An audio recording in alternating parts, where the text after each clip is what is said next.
પ્રતિક order લઈ જા ને, મને કઈક સ્પેશિયલ જમાડવાની વાત છે. વિશુભાઈ, આજે મારે છે ને ઓનર સ્પેશિયલ જમવું છે. તમે મને શું જમાડશો?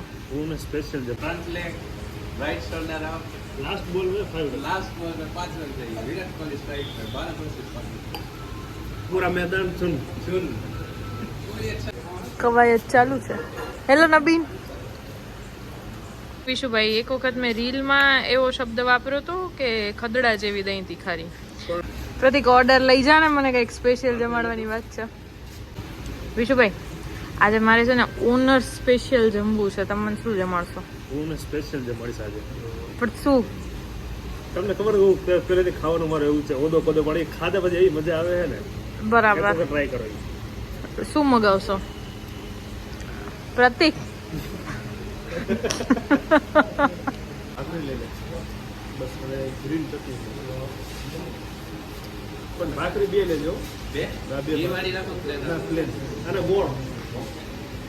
Leg right shoulder up last ball में 5 लास्ट बॉल में 5 रन चाहिए विराट कोहली स्ट्राइक पे 12 कोशिश पूरा मैदान सुन चुन पूरी अच्छा मगर 10:24. હા, 10:30 થયા છે અને મને કંઈક નવું જમાડવાની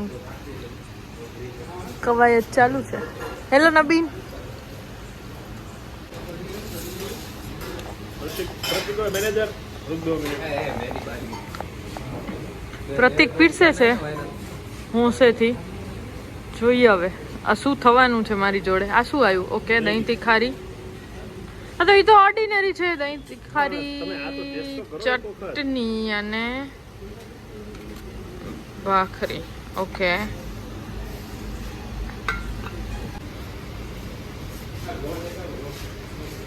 अरे छासना पे ग्लास मूकी दे यार. छासना पे ग्लास નથી.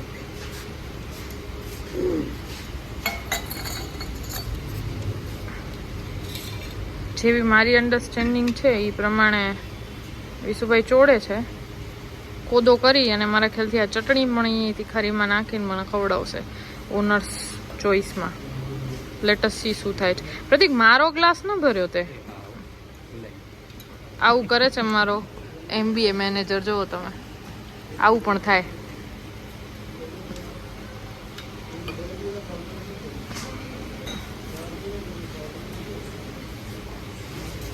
ઝીણું ઝીણું બાટી જેવું ચોડે છે વિશુભાઈ. આમ તો જો કે રાજકોટ વાળા બધામાં મેં આ હેબિટ જોઈ છે. એટલું ઝીણું ચોડે, એટલું ઝીણું ચોડે, ઢગલી કરે ને પછી અમે રસો નાખે. હવે ચાવું જાદુ ન પડે ને એટલે. બરાબર છે. એક બાજુ આ બાજુ સીધું નીચે. ये काठियावाड़ी हमारे यहाँ ऐसा ही होता અહીંયા બેસ વિશુભાઈની બાજુમાં. એટલા માટે બેસાડું છું તને કે તારે પણ મારા ભેગું વિશુભાઈની આ સ્પેશિયલ વાનગી ટેસ્ટ કરવાની છે, અને કોઈ પણ જાતની બાયસનેસ વગર તાર મને કહેવાનું છે કે વિશુભાઈ આપણને આજે ખવડાવે છે એ ખરેખર ખાવું જોઈએ કે અકતરો છે. એટલે તો શું ખવડાવે એ જોવું પડશે. દહીં તીખારી ને ભાખરી તો આપણી સદાબહાર ફેવરેટ. આજે દહીં તીખારી વાળો પ્રશ્ન છે ને વિશુભાઈ, એક વખત મેં રીલમાં એવો શબ્દ વાપર્યો હતો કે ખદડા જેવી દહીં તીખારી. તો ઘણા બધા મહાન લોકોએ મને ખદડાના મિનિંગ સમજાવ્યા બીકોઝ ઓફ રીલ. પછી મેં ભગવત ગૌમંડલમાં જઈ અને એ વસ્તુ કન્ફર્મ કરી કે જે પણ વસ્તુ જાડી હોય ને, રાબડા જેવી આપણે કહીએ, એવી જ રીતે એની માટે ખદડા જેવી શબ્દ વપરાય. એટલે આજે ઓછું કે અધૂરું જ્ઞાન છે ને, એ બધા માટે આ મેસેજ હું પાસ કરી રહી છું. બસ અને મિક્સ કરીને ખાઈ જવાના. હા, આપણે રેગ્યુલર જમીએ છીએ. પ્રતિક, શાંતિ રાખ થોડી. હું પણ ક્યુરિયસ છું શું થવાનું છે, પણ તોય કલર બદલી જવાનો હે. પણ દહીંની અંદર આ ચટણીમાં શું શું નાખો છો તમે વિશુભાઈ? આમાં જો કોથમરી, પુદીનો અને જો લીલી મરચી આવે ને આપણે તીખી ઈ અને દહીં. ઓકે, એટલે ફુદીનાનો ટેસ્ટ આવશે એવું કહી શકાય. આ ચટણી દાલ બાટીમાં વાપરીએ છીએ ને? ના, દાલ બાટીમાં નથી આપતા. ઓકે, લસણની ચટણી આપીએ ને એમાં. ના પેલી લીલી ચટણી કોઈને જોઈએ તો દાલ બાટીમાં તો આપી. ઓકે ઓકે કોઈ માંગે તો આપી, બાકી તો ઓલી જ બધા આ ચટણી. લાલ જ વાપરે લસણ.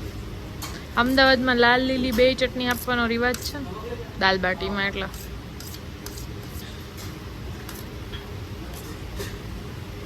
તો મેં મારા પ્રમાણે ચટણી નાખી રહ્યા તીખું કે ઓલું હા એટલે મારે તો કાંઈ વાંધો નથી પ્રતિક રેડ કલરનો થઈ જશે બાકી તો નહીં આમે ઓલરેડી હમણાં થોડી વાર પહેલા થઈ જ ગયો હતો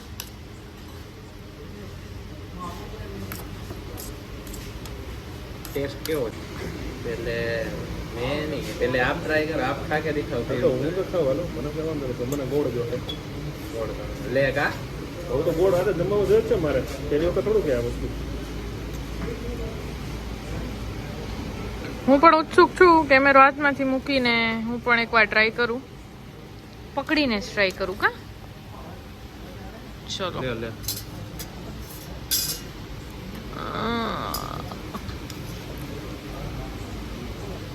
ચલો આ વિશુભાઈ સ્પેશિયલ બ્લર નથી થતી ને સ્ક્રીન ના બરાબર છે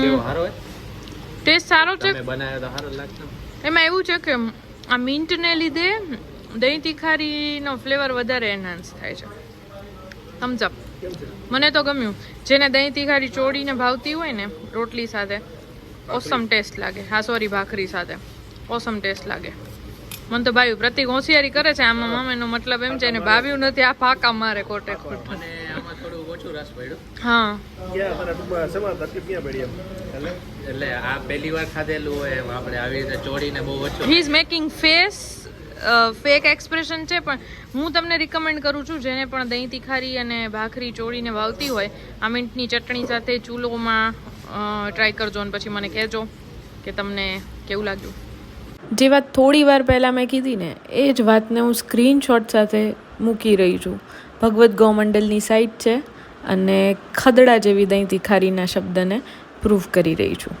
બસ તો આ સાથે વિડીયોને એન્ડ કરીએ તમને લોકોને વ્લોગ જોવા ગમે છે કે નહીં મને કહેજો હજી સુધી ઓલમોસ્ટ 2 કે 3 વ્લોગ્સ અમે મૂક્યા હશે એક શાક માર્કેટનો મૂક્યો હતો અને એના પહેલાં એક અમારા ડેઇલી એક્સપિરિયન્સવાળો મૂક્યો હતો વ્લોગ જોવાની મજા આવતી હોય તો આપણે વ્લોગ મૂકીશું અને જે લોકો અમારા રેસિપી વિડીયોઝ એન્જોય કરે છે એ કોન્સ્ટન્ટલી તમને મળ્યા કરશે બહુ જલ્દી ઘણા બધા નવા અપડેટ સાથે ચૂલો આવી રહ્યું છે સ્ટે ટ્યુન્ડ આવી જ રીતે અમને સપોર્ટ કરતા રહેજો અને પ્રેમ આપતા રહેજો મળીએ નવા વિડીયો